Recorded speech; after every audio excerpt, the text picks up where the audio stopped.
This is 18 WJTS in.form. I'm your host, Bill Potter. Thanks for joining us for a part two, our second night, as we talk with Sarah Panzau-Evans, who is a national motivational speaker with a very important story to tell about drunk driving. And tonight we're going to try and talk about the decisions that you make or that you should have made that will make that. But first, Sarah, to kind of recap, if folks didn't watch last night, tell us a little bit of your story. Well, I was the victim of my own drunk driving crash when I was 21 years old back in 2003. I was out with friends and I made that poor choice at 4 o'clock in the morning after a night of bar hopping to get in my car and drive home. It almost proved fatal.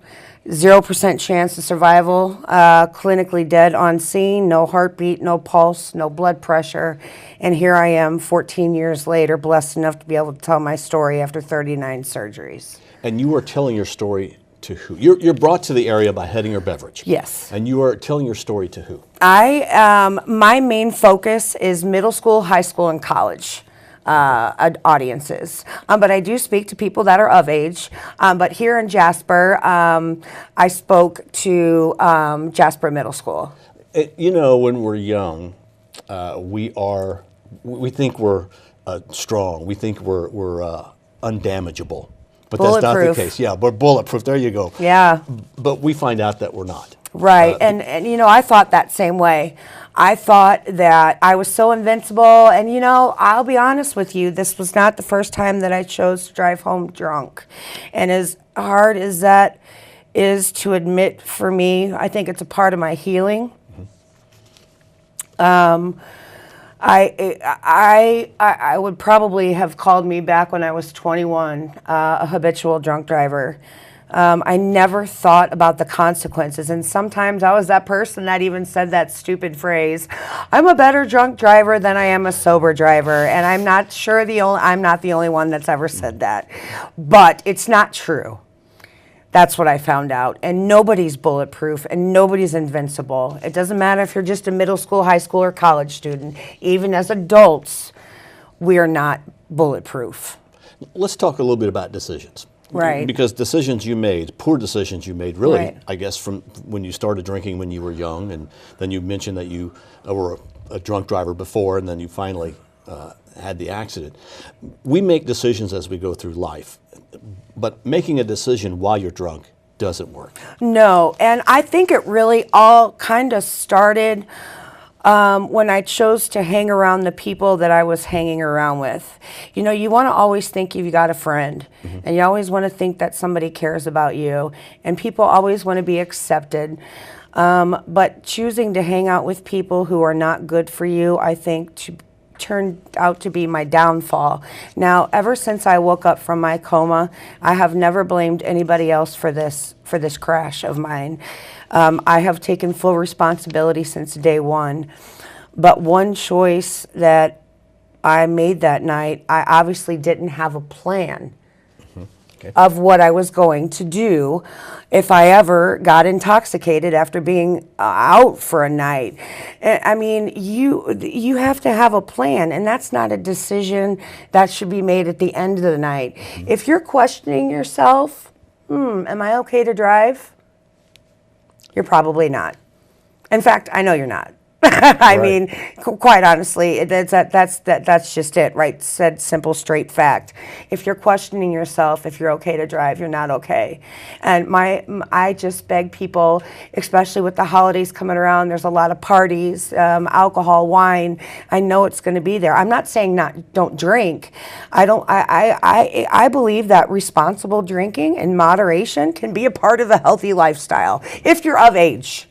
But I think adults, especially around the holidays, have to have a plan and not make that decision at the end of the night. Well, and a decision that you should have made would have been call your parents. Right. Why didn't you call your mom?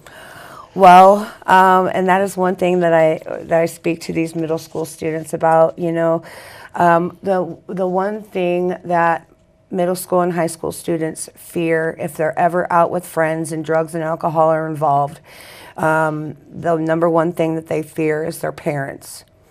And I'm not just saying that because I think that. I know that because I asked that question in my presentation. Who would you call if you were ever found yourself in a situation like I was in? Out with friends? Alcohol's involved? Who would you call? Oh my gosh. You know, you get Uber, which is great. You get, I would call a friend that wasn't there. You get some people even tell you they would jump in the car with you. But I always bring up the person in front that says they would call their parents. And I'm not trying to tell any parent how to parent, but these kids of yours need to feel safe with the fact that I can call mom, I can call dad, you know, and I'm going to get home safe, and I'm not going to put my parent through every parent's worst nightmare. Or worse yet, hurt somebody else. And you may have to put it with a little lecturing from your parents. Right. But you know, in the long run, that's not so bad. In the long run, if there are consequences or that lecturing, trust me, it is not going to be any worse than what I put my family through or what I have gone through in the last 14 years. To say that I've been through hell is an understatement. But I think that it even gives me more passion of why I'm so motivated and I want to get my story to as many people as possible. And you're talking mostly to younger people to call their parents, but you know, it can go the other way around. Absolutely. I have kids who are obviously of driving age, and, Right. I've gone to a party, and before I go, I say, look, I'm going to a party. Do you mind if I call you? Are you going to be home? Because if I drink too much, I need somebody to come get me.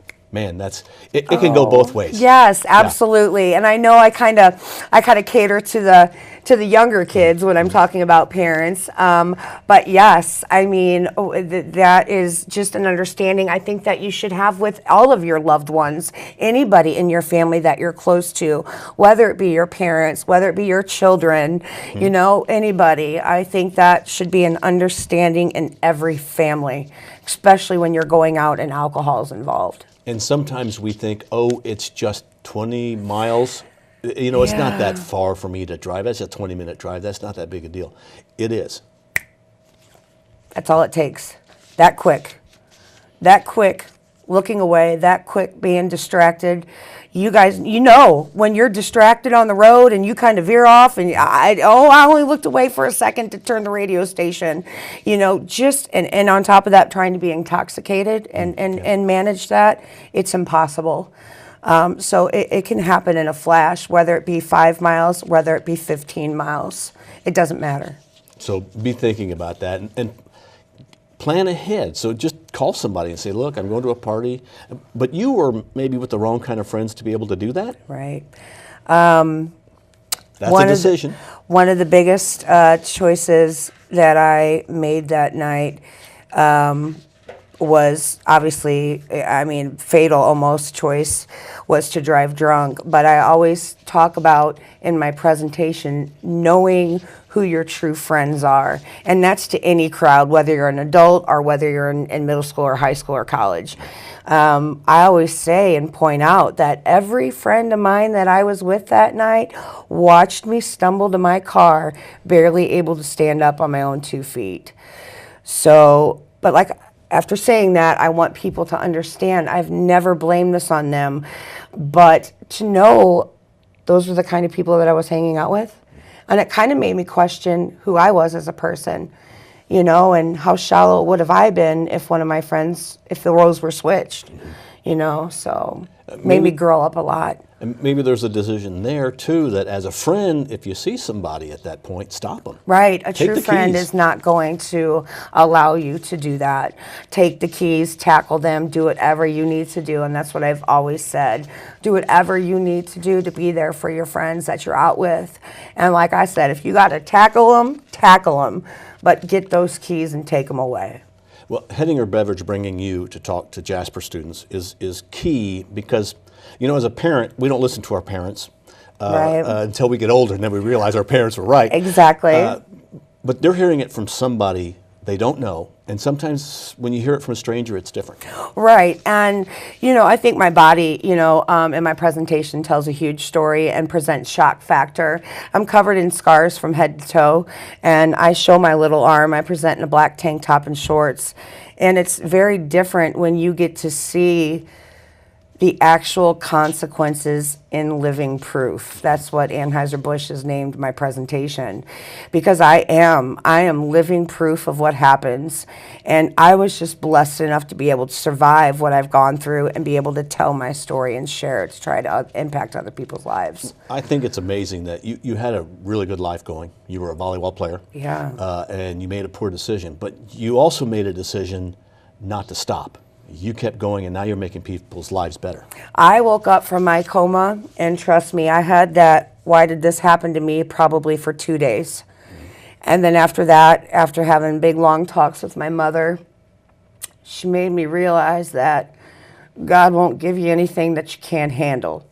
And I've always believed in that. No, I sometimes think God thinks I'm a little too strong for my britches, but it is true. And I decided to live after my crash had happened. I decided to not lay in bed and feel sorry for myself. And there's days, even today, where I hurt so bad from my chronic pain that I don't want to get out of bed. But doing this, presenting and traveling and affecting so many lives gives me purpose. So I've definitely given the gifts that I was given, and I hope I'm pleasing him. Well, you've touched thousands and thousands of lives. How many of those you've really made a difference on it, you don't know, because somebody made a decision somewhere because of something you said at a presentation they were at, and you'll never know it, and we'll never know, did that make a difference in their life? But it really did. You know what? It's so amazing that you say that, because one teacher years ago, I'll never forget what she said. I made 1,700 high school students stand to their feet and applaud me. And she came up on stage and she threw her arms around me and she said, Sarah, she goes, when your time comes, she goes, God is going to throw his arms around you and he's going to say, well done, my child. And then he's going to turn you around and he's going to show you the face of every single life that you have impacted along your journey. Because the true beauty of what you do is you'll never truly know. Yeah. Oh, wow. And I give you goosebumps? Wow, it gives me goosebumps just to say it. Sarah, it is indeed an honor and pleasure to talk to you. Is there anything you'd like to add for folks to know? Just make decisions, the right decisions. Make the right decisions. If you're interested in finding out more about me, you can search Sarah Panzau. It's Panzau on YouTube. And there's videos of me. There's a video that Anheuser-Busch has done of me. Thank you again to Heidinger Beverage for bringing me here and making this all possible. Sarah, thank you very much. It has really been a pleasure meeting you. Thank you, sir. Thank you for watching WJTS Inform. We are local people watching local people.